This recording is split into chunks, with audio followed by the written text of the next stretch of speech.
Zach's officially dead, and Thanksgiving has taken a pretty interesting turn for everyone in Genoa City. Stay tuned for this week's Restless Wrap.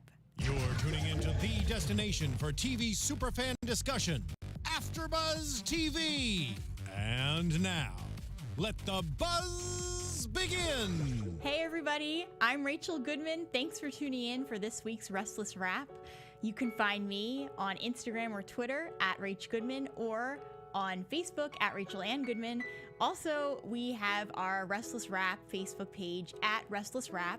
So if you go over there, like and follow, you'll always see when I post the link for our shows on Sundays at 5. So jumping right along then, we had a short week with Young The Restless, but we still had a lot to talk about, especially with everything happening for everyone during Thanksgiving.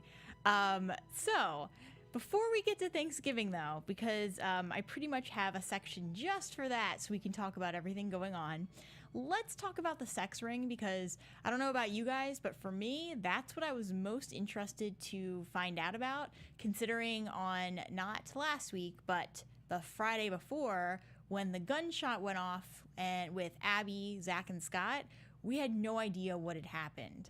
So we heard a gunshot and it went to black. So my guess was that it was Zach that was going to die, that he was the one who got shot.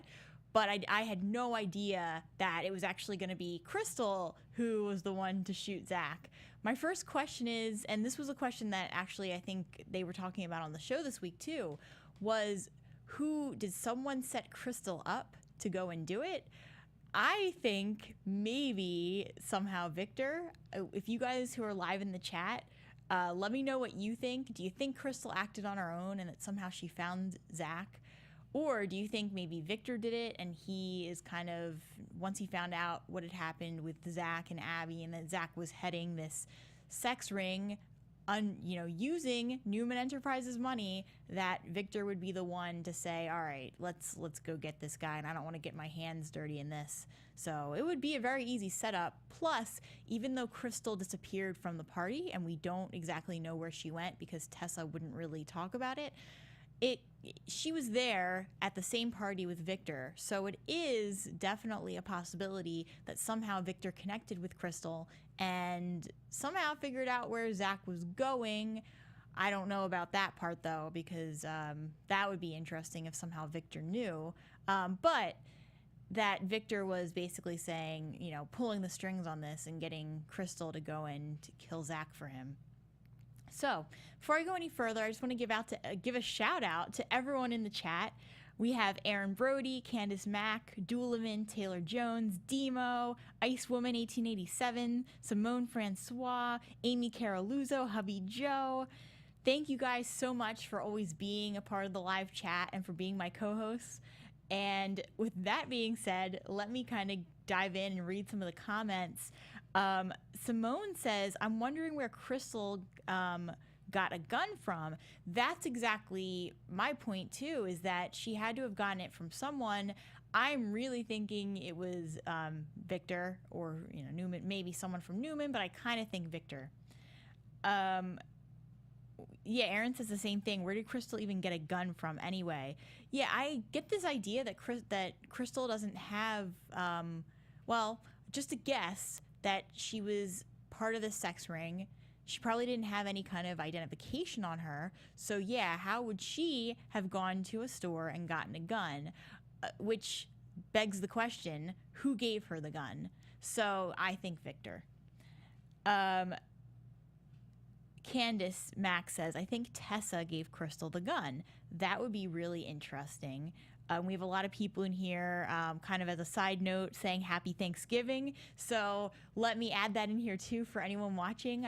I hope you guys all had a wonderful Thanksgiving and enjoyed the Thanksgiving week and episodes we had with Y&R. So we also have Dooliman saying Victor is Y&R's Helena Cassadine. Sorry if I said that wrong. Got his hands in everything. Yeah, that's exactly why I think he had something to do with this. Plus, it sounds like Victor is, he's a pretty shady guy, obviously. So he seems to me like he would be the one to be able to do this and would set this all up.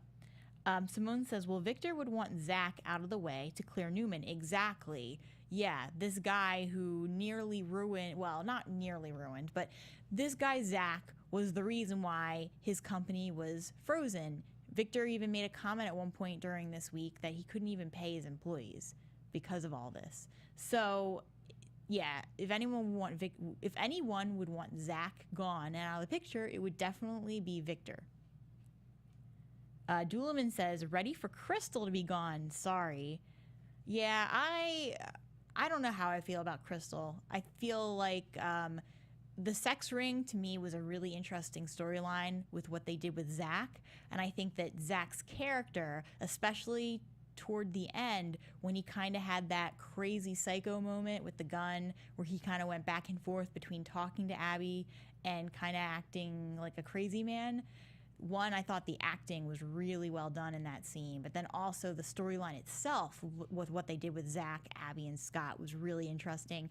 Crystal, to me, was not the most interesting part of the sex ring story. If you guys, let me know what you guys think about that. How do you guys in general feel about Crystal's role in the sex ring story? We have, Nikisha Jones just joined us in the chat. Hi, Nikisha. Demo says, how did Crystal know where they were? That's another really good question, because was Crystal following Zach the whole time? And if she was, how did she follow Zach? Where did she get a car to follow Zach? There's so many questions with that. And the only, to me, a very logical conclusion would be if Victor helped her and gave her the resources. Personally, I still am kind of confused, because even if Victor was helping her, he would have had to have had Crystal basically following Zach the whole time, and they just didn't, for some reason, no one figured it out. Because when we know that Scott was following Zach, to me it was still questionable, because Zach was so far behind them. Scott was so far behind Zach. How did he even know where they were going or what exit they would get off of if they were 2 miles ahead of him, as he said? So that was questionable. How did Crystal know? How far behind was she? And it's not even like Crystal happened to walk in at just the right time, because for a while we had Scott and Abby locked up in the storage unit. So Crystal, it's questionable who she was following. If she was following them first to roadside, to the storage unit, then did she hang around there and then leave when Zach left? How did Zach not realize that she was following him? And then where did Zach go? And if Crystal was following him at this point, when Zach got to the motel and he left for whatever reason and then came back when Scott and Abby got there, how did Crystal know that was going to be when Scott and Abby were going to be there? And there's just so many questions with that. So I agree with you guys. I think that we definitely need more answers. I hope we're going to get more answers, and that they're not just going to leave it the way that it is. Hubby Joe says Crystal was Zach's partner, and she was just eliminating him from blowing his cover. That would be interesting, and I think I would really want that to happen, because right now, like I was saying, Crystal's not my favorite part of the sex ring story. If it turned out that she is actually bad and she's like the partner, that would be amazing, and that is what they need to do. So if anyone from Y&R is listening right now, that is, I really love that storyline, if that's where they're headed.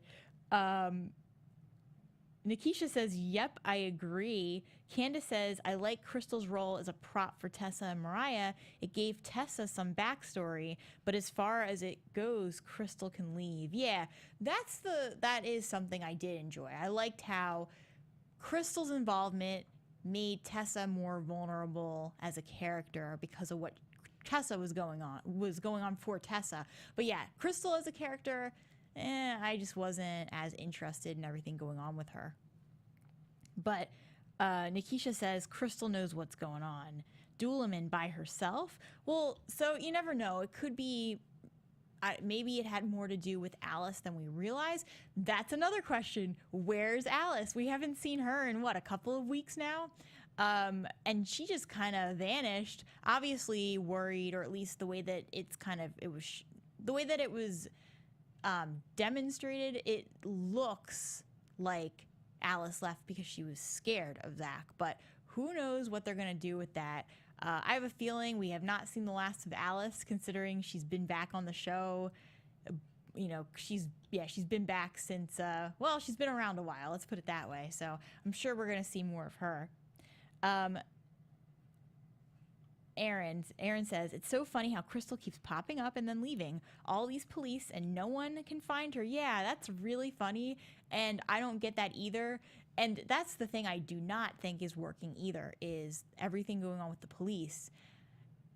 I understand it's a soap, but every time we go to the police station and they're dealing with Paul, it doesn't sound believable to me. If this was really a sex ring situation in Genoa City, which is not a really big town, you would think more people would have been on this case and that there would have at least been background people to make it look like there were more people working on this. But every time we're at the police station, we might see a couple of extras in the background, like the far background, but it just doesn't sound, it always seems like it's just Paul saying, yeah, we're going to work on this right away. And then it's like, okay, well, why can't you find her? Why have you done absolutely nothing for this case, and all the other characters are the ones doing something, but not Paul? Candace Mack, I still don't think Zach acted alone. I think there is somebody else who was working with him, somebody bigger. That would be, I definitely think so too. And I think we're gonna, that would be great if it was Crystal. That would be a very interesting turn of events. Doolaman, is there a group somewhere we can all chat during the week? Well, if you guys are ever interested in chatting about Y&R, you can always go to the @RestlessRap page. I check it every day. So if anyone is either in the live chat right now and wants to talk about Y&R during the week, you can always write a post on the wall and we can all talk about it. Or if anyone's watching and you're not watching live, same goes for you too. If you happen to see this and you have a thought or a question, or you're watching next week's episode and you want to talk about it before the show, yeah, definitely leave a comment, post, and I will definitely respond to you, and maybe we can get a group chat going on there.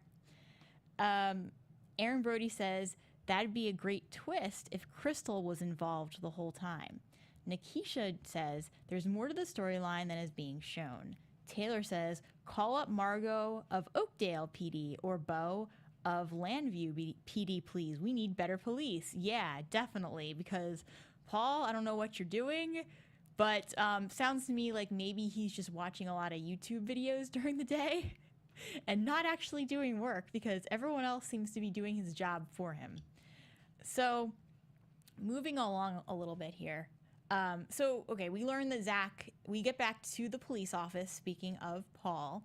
We learned that Zach has definitely died from the shot, and that's that. It was, to me, that moment seemed a little anticlimactic too, because Zach was built up to be this, you know, he was the villain for so many months, and the villain that people didn't even realize was the villain at first. And now it was pretty much, I think Paul's the one who came in and said, yeah, he's dead. He didn't make it. I think Paul was the one. Correct me if I'm wrong.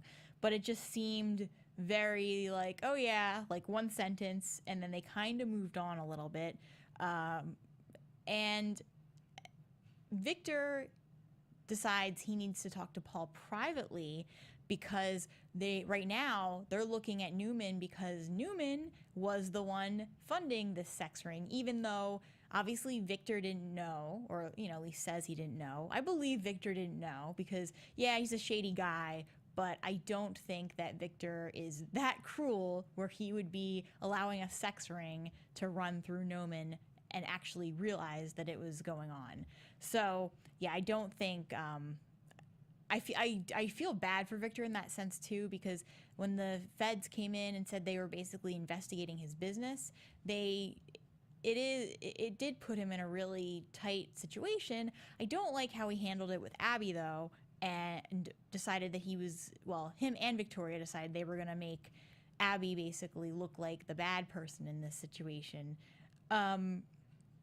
So then we get to Scott and Abby, and they keep trying. So Scott basically says he wants to have a talk with Abby, obviously regarding their little tryst, as they keep saying. And I don't know. I feel like each week, especially after this, their chemistry is definitely building. I definitely want Scott and Abby to get together. Not that I dislike Sharon, but I never sense the chemistry between Scott and Sharon the way I sense it between Abby and Scott. If you guys have thoughts on that, let me know, and we'll talk about that in the chat too. But basically, Scott and Abby finally have their talk. They were going to have a talk at the police station. They got interrupted. At the coffee shop, they start to have a talk. And basically, Abby tries to play it off like what happened wasn't a big deal at all. And Scott sort of agrees. It's obvious it is a big deal to both of them, but they're saying to each other it's not a big deal, and they start getting into this huge fight. And Scott says something along the lines of he doesn't want Sharon to find out what happened.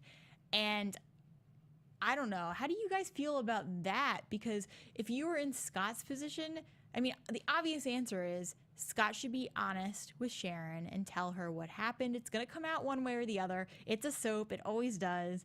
I mean, not that the characters realize this, but I peg Scott as being someone who's more loyal and honest than how he's acting right now with what happened. Now, for anyone who's been watching the soap a lot longer than me, let me know what you think on that. Is Scott someone who typically acts this way in terms of if he's done something, you know, whether it's accidental or not accidental in this case, where he's done something that's not loyal? Is he usually the type of character that will tell the person that he's wronged what he's done?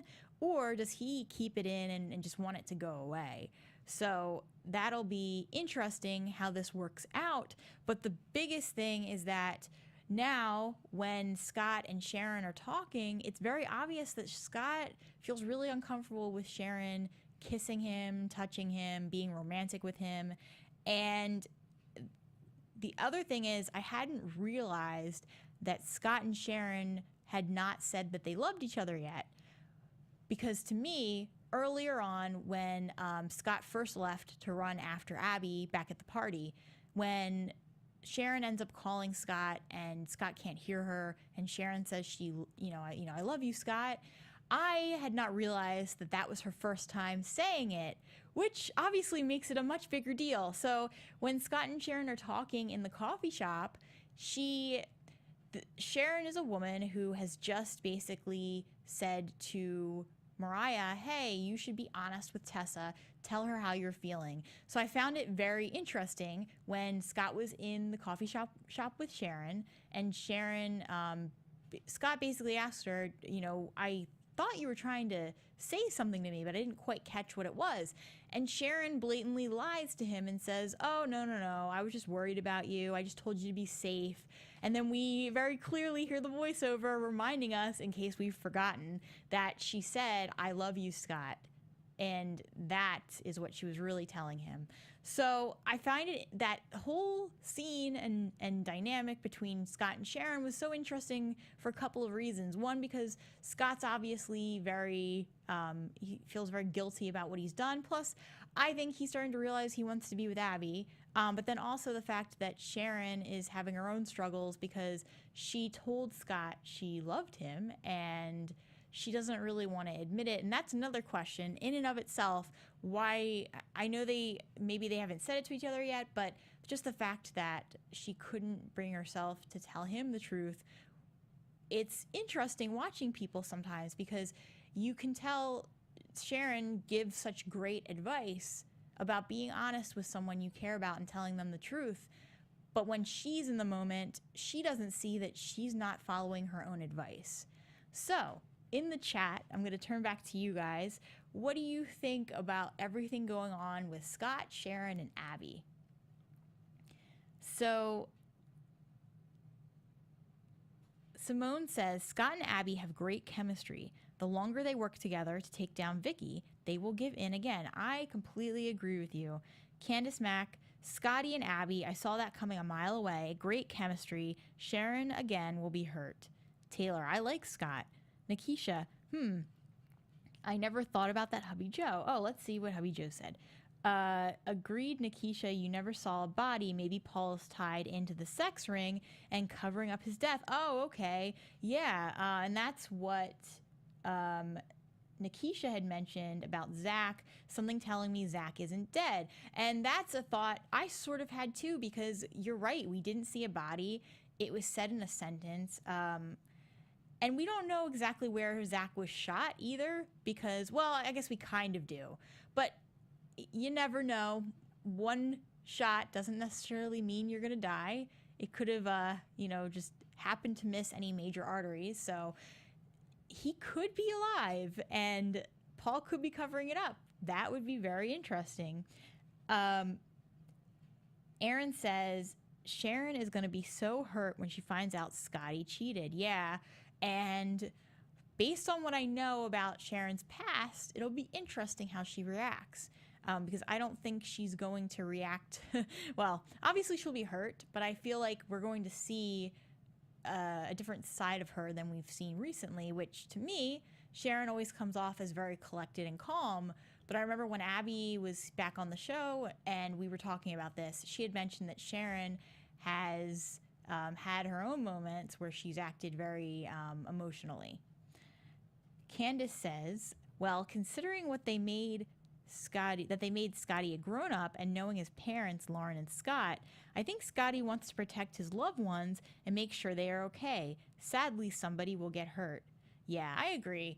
I definitely think that I just don't know how they're going to play this off, because if it's either going to be that Scott feels so guilty that he does tell Sharon and she'll be hurt anyway, or it's going to be that Scott finally realizes that he does care about Abby and he wants to be with Abby, and then Sharon will walk in on Abby and Scott, or Sharon will find out in a way that isn't from Scott, and that will obviously hurt her even more.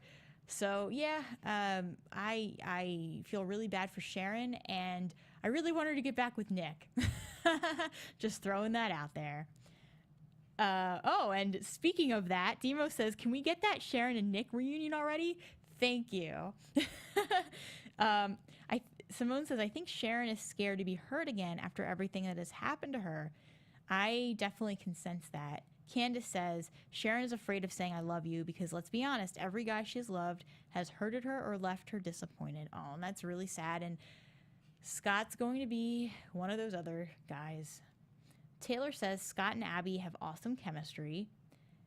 Aaron says, right, Demo, Nick and Sharon. Duleman, Sharon is going to get with Nick. That's why they are breaking up, him and Chelsea. And that's interesting, too, because I thought Chelsea and Nick were going to break up after that whole thing came out with Chelsea and her, showing her basically doing a con with Jordan. But it seems like over Thanksgiving, they kind of fixed their, everything going on with them. But I don't know. I don't feel a chemistry between Chelsea and Nick the way I sense it every time I see Nick and Sharon together. Duleman, Sharon is a nut job. Sharon is going to get with Nick. That's why they're... I read that already. Aaron says, I hate to laugh, but when Abby said she barely knew the sex was even happening because Scotty came up short, I had to laugh. Yeah, I caught that. I was like, wow. It's funny when Y&R handles innuendos like that, because they definitely do them, but they do them in a very, as classy as it can possibly get is how they handle them, and it's hilarious.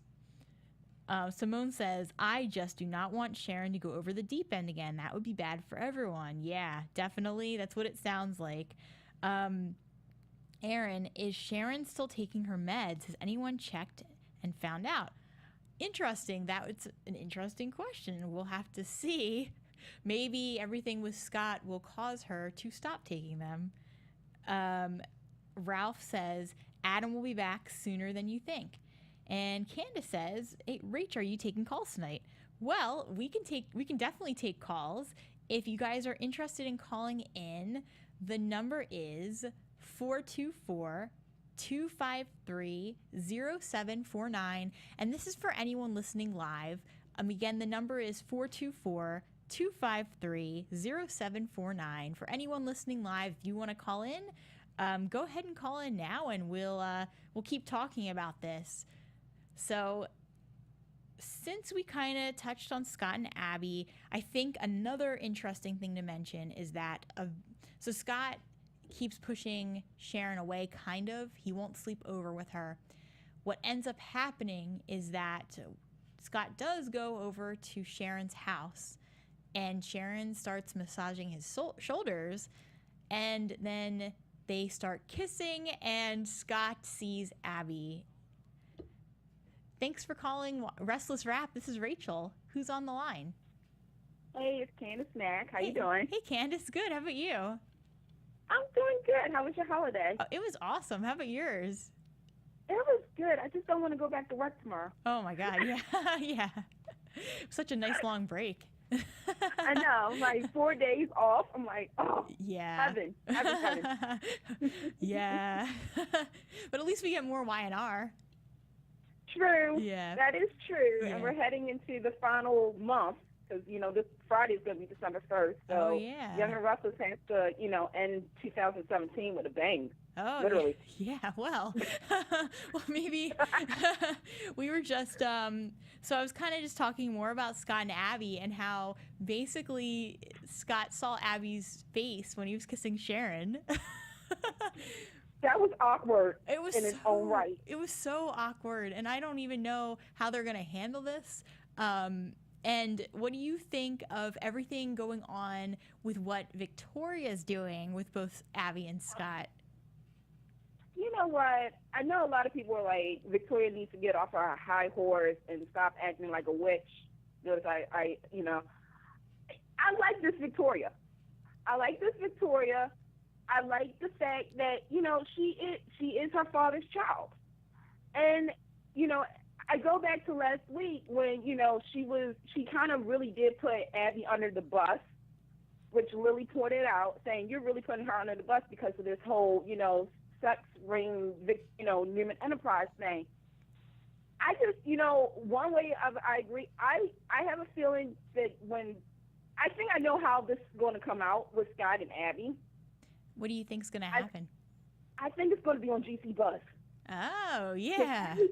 Because everything comes out on GC Buzz now. I think, especially since now, like, Hillary is doing, like, the online, like, exclusive of GC Buzz, I think it's going to be a moment where Scott and Abby or Victoria, somebody is going to say it and not realize they're being recorded. Yeah. And especially now that Hillary's going live. And right. she's just walking around with a camera now. That was, I don't know how I feel about that. I'm like, okay, I'm actually okay with that. I'm like, yeah, it's like, okay, because something is going to explode. And look, we live in a world where everything like Facebook Live, Periscope, Instagram, things happen, you can't control it. So that's why I think that's how it's going to come in my mind. And if Young The Restless is listening, I think that's how it's going to happen, is that they're going to talk, somebody's going to say it, it's going to be caught on live, and that's how the fallout is going to happen. Yeah. And I hope Sharon doesn't jump to conclusions like she normally would. I think in her heart she also knows that something's not right. Yeah. I think that's what it is too. And that's probably maybe one of the reasons why she couldn't tell him she loved him. And that's during their whole relationship that I've seen, I can tell she cares about him, but she had a conversation with Mariah once where she was basically saying it just didn't sound like she was as into him as maybe she should be, or maybe it was just that she wasn't giving her whole heart to him. You know what I mean? Well, I've been watching the show for a long time, so I know that, I've been with her through, Nick and the other guys. But with Sharon, she thinks she jumps in with her heart, even though she knows that 9 times out of 10, something, I don't want to say something bad, but something happens where she is alone. Yeah. And I think with the Scott and Sharon pairing, it happened too fast because months, maybe a year, she was with Dylan. Wow. And Dylan and her, they had a complicated relationship. when the whole baby drama came out about Christian not being really hers and Dylan's, she felt like, okay, she worked so hard at that relationship to make sure everything was fine. And then a secret came and kind of, she was thinking the worst, as we all were. It was like, okay, Dylan's going to leave her, da-da-da-da-da. Thankfully, the writers fixed it, where Dylan stood by her. Huh. And then he left her, to go to witness protection program.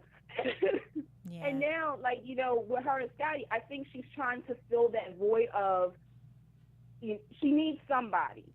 She's okay as a mother and as a friend, but she just needs that comfort. She needs that love. Yeah, that makes sense. And that's pretty sad, too, that, it sounds like she's been through a lot of messy relationships. And so I definitely get where Sharon's coming from. But I feel bad for her, but I also think that sounds like maybe she just needs to be single for a while to find herself so that she's not relying on another man to make her feel happy and, yeah. And she was, because she was, when she went back to school, and anybody who remembers this, she was going back to school, and, Scotty was helping her, and she fell for him. Like, Sharon is one of those characters that she needs that attention. Yeah. And this is my opinion. She needs that attention because she doesn't want anybody to think of her as just the loner. Like, okay, she has so much going on.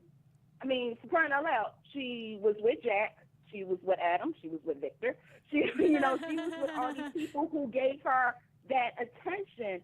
And now that she's getting her life back together, I guess it's the whole, she just wants everybody to know that she's fine. Yeah, that makes sense. Yeah. Awesome. Yeah. Well, thank you so much for calling in, Candace. Not a problem. Anytime. I'm here to talk about Young The Restless. You guys know that. Awesome. Yeah, and thanks for always tuning in. Not a problem. Have a great week. Talk to you guys. Yeah, talk to you soon. Okay. Bye. So let's check in with the chat, and then we'll talk a little bit more about Newman Enterprises and move along here. So Taylor says, "Aw, Dylan, love me some Steve Burton." Aaron says, "I was so sad when Mariah broke up with Devon." That's right. He was so sad he started crying. I was sad for Mariah and Devon too, but I felt like it was right for both of them because we all know that Devon isn't just Mariah. Devon also didn't seem to be as into Mariah as he should have been and was always looking over at Hillary when he should have been more focused on Mariah. So I think that was for the best, even though I felt really bad for Devon, and Mariah was right. Devon is a great guy, and he seemed like he treated her really well, but being together just didn't seem like the right fit for either of them. Taylor says, "I love Mariah and I love Devon. They are two amazing characters." I agree, and it was hard to watch the breakup, but I'm glad that Mariah did it. Duelaman, Devon wants Hillary back. Yeah, definitely. That was an interesting scene, too, when it was Hillary, Devon, and Jordan. And when I think basically Devon walked over because it looked like, Jordan was going to start something with Hillary. And Devon's like, "Hey, are you going to hurt her?" And it was hilarious because Jordan, I didn't realize he was that tall. He is super tall, and Devon looked like he's about Hillary's height. So it was just hilarious. Devon saying, "Yeah, I'm gonna, what are you gonna do?" Like, really, Devon? You're gonna, I get why Devon would do it because he's protecting someone he cares about, but it's just hilarious that Devon's stepping up to, fight a guy who's so much taller than him. I don't know, maybe it was just me, but I thought that was hilarious. Simone says, "Devon and Mariah were not working and one of them had to end it." Yeah, I agree. Aaron says, "Yes, I want a Devon and Hillary. I want them back together right now." Yeah, I would be for Hillary and Devon getting back together. They seem like there's chemistry and they actually do care about each other. Duelaman says, "Neil needs somebody." And Taylor says, "I want Neil with Ashley." Interesting. And then Duelaman says, "I was just about to type that at Taylor Jones." Aaron says, yes, put Neil with Ashley already. Nikisha says, Hillary and Devon are going to get back together. Yeah, I think so too.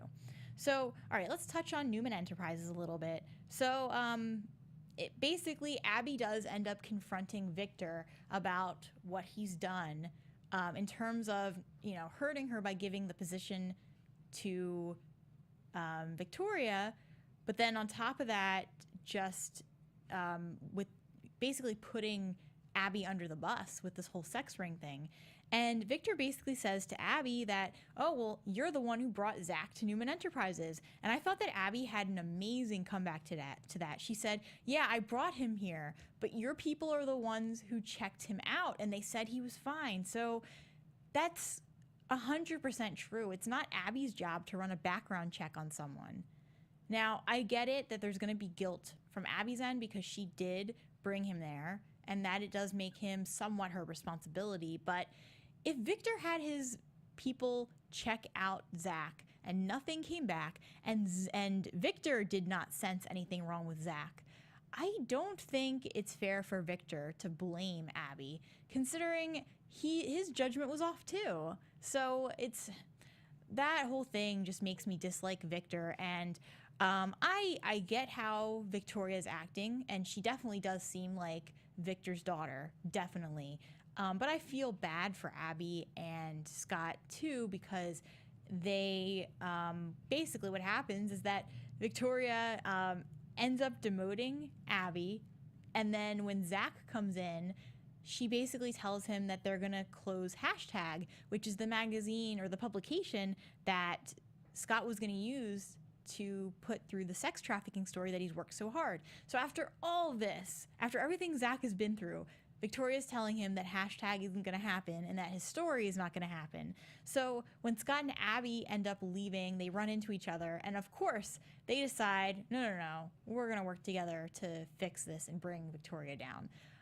Amazing. I'm so glad they did it that way. And I love the chemistry between Scott and Abby. So I'm really curious what's going to happen when they start spending more time together.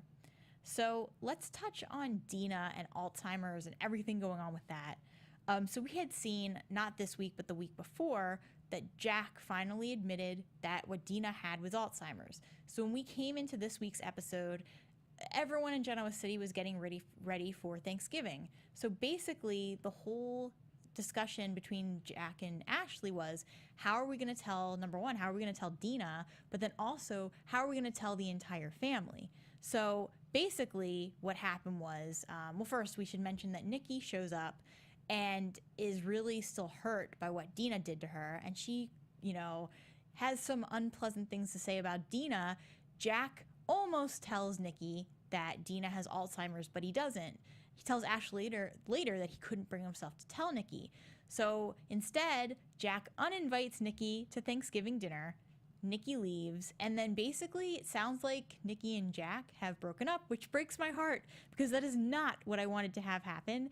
But hopefully they will figure out what's going on. Hopefully Nikki will find out what's going on with Dina somehow, and she'll realize what was happening with Jack, and they'll get back together. So in the end, they have this Thanksgiving dinner. Dina ends up revealing that she already knows she has Alzheimer's. And when Jack tells the rest of the family, Dina comes down afterwards and says something like, so, did you get it over with? Did you tell everyone? It was a very emotional moment.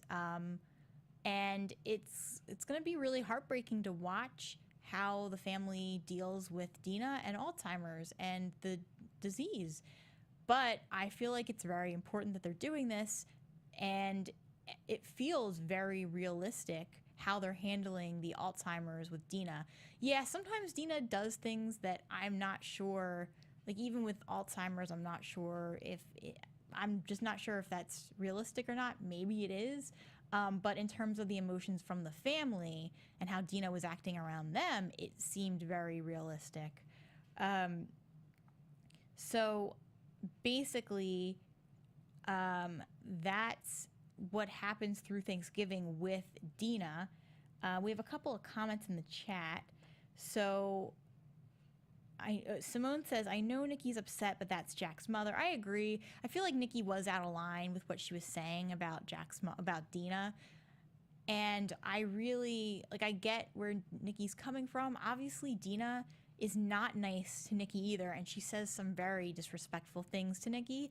And I feel like in the past, when Nikki and Dina have had fights, Dina has said worse than Nikki. But I felt like in this particular situation, Nikki, I think, stepped over bounds a little bit, especially in front of Ashley. It's one thing to talk to Jack like that because they're dating, but her and Ashley don't seem to have much of a relationship in terms of a friendship or anything. So, yeah, I didn't feel like she was right about that.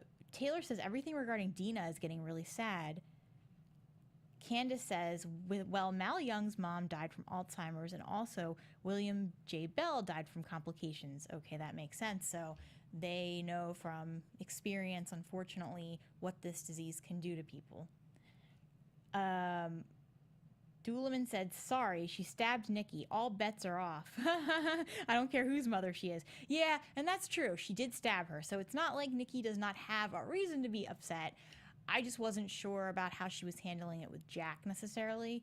And I wish Jack would have just told her, though. So then we get to Thanksgiving. We already kind of discussed everything that happened with Jack and his family. The other thing to mention is everything happening with Ravi. Ravi shows up at Jack's house because he thought that Ashley had invited him to dinner, and it was so sad that Ashley basically told him to leave, which made me upset because I was like, he came to your house, just let him stay. And I understand they were trying to tell the family about Alzheimer's, which was why Ashley didn't want anyone else there, but it's Ravi, like, just let him stay. That's what I think, and I felt bad for him. So then back at Victor's house, there's some very awkward moments happening, especially between Abby and when Victoria and Victor are talking, and Abby basically overhears Victoria saying some things, and it's a very awkward mess. Chelsea's there without Nick because they're fighting. Eventually, Nick shows up with Nikki, and it's kind of with Christian. And basically, Victor says that, yeah, my grandson can be here, but not you guys. But in any case, he ends up letting them stay. The last thing to mention, because we are kind of running a little low on time here, the last thing to mention is everything happening with Phyllis and Billy.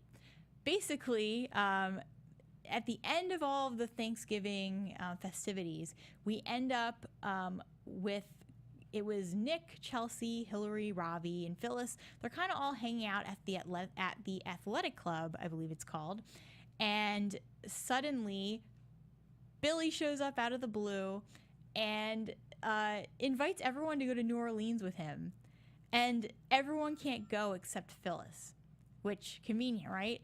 So this is the part that kind of struck me as being a little odd, is that suddenly Phyllis, who has clearly not wanted anything to do with Billy, has been very upset by him and what he's been doing, she says, okay, you mean you want me? So Billy says, what do you think, Phyllis? You want to go away with me for a weekend to New Orleans? And Phyllis basically says, running away with you? That's my boyfriend. And she agrees, and they end up going. And it seemed kind of like very, like the light switch just kind of flipped real fast. Didn't make sense to me. But moving along, so let's get to our lull moment really fast. I had 3.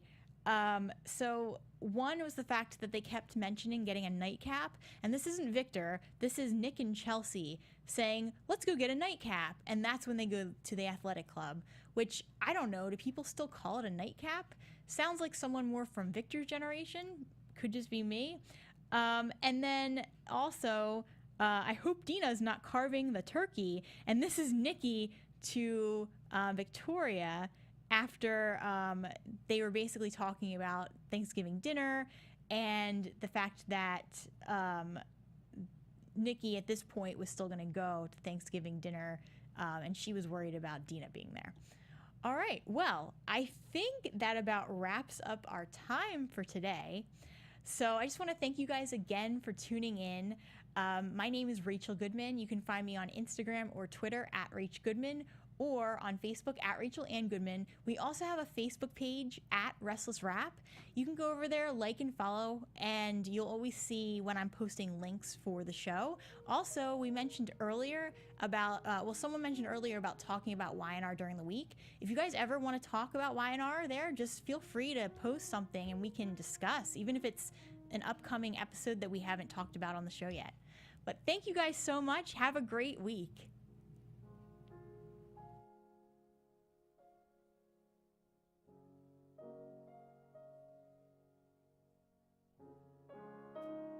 From executive producers Maria Menounos, Kevin Undergaro, Phil Svitek, and the entire AfterBuzz TV staff, we would like to thank you for listening to the AfterBuzz TV network.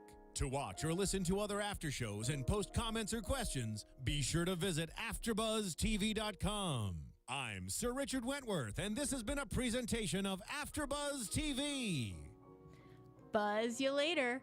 The views expressed herein are those of the hosts only and do not necessarily reflect the views of AfterBuzz TV or its owners or principals.